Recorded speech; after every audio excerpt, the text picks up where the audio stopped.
Soal pertama, jelaskan tentang HAM. Kedua, jelaskan dan berikan contoh kasus tentang demokrasi. Ketiga, bagaimana pendapat Anda mengenai otonomi daerah? Keempat, analisislah tentang masyarakat madani. Kelima, sebutkan nama-nama tokoh dan jelaskan mengenai tata kelola pemerintahan yang baik dan bersih. Keenam, apa yang dimaksud dengan ketahanan dan integrasi sosial nasional? Ketujuh, menurut pendapat Anda apa yang dimaksud dengan wawasan Nusantara? Jawaban: pertama, hak asasi manusia HAM. HAM adalah seperangkat hak yang melekat pada diri setiap manusia sejak lahir tanpa terkecuali. Hak-hak ini bersifat universal dan fundamental. Artinya berlaku untuk semua orang di seluruh dunia, tanpa memandang ras, agama, gender, atau status sosial. Contoh HAM meliputi hak untuk hidup, kebebasan berpendapat, hak atas pendidikan, dan hak untuk mendapatkan perlakuan yang adil.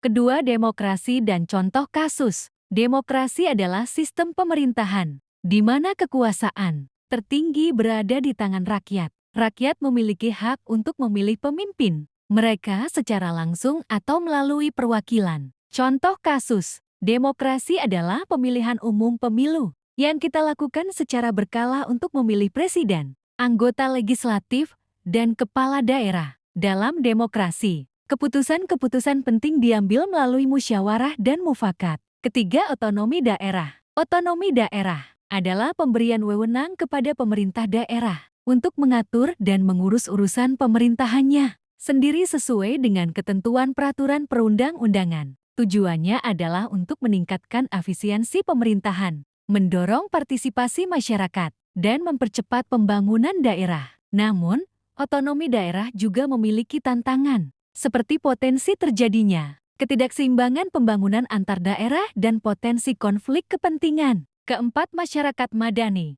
Masyarakat madani adalah masyarakat yang aktif, berpartisipasi dalam kehidupan bermasyarakat dan berbangsa, menjunjung tinggi nilai-nilai demokrasi, hukum, dan keadilan. Masyarakat madani memiliki kesadaran akan hak dan kewajibannya sebagai warga negara. Masyarakat madani berperan penting dalam membangun negara yang demokratis. Kelima, tokoh dan tata kelola pemerintahan yang baik.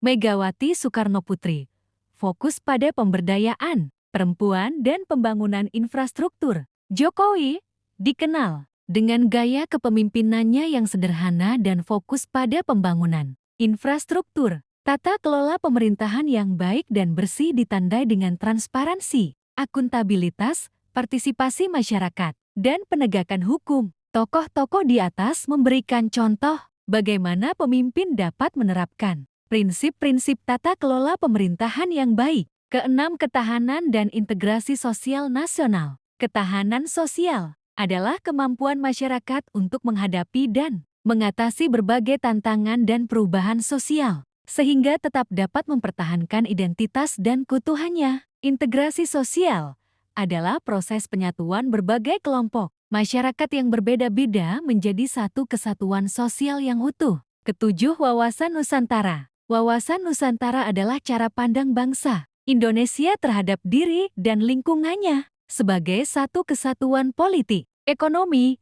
sosial, budaya, pertahanan, dan keamanan. Wawasan Nusantara menekankan pentingnya persatuan dan kesatuan wilayah dalam rangka mencapai tujuan nasional.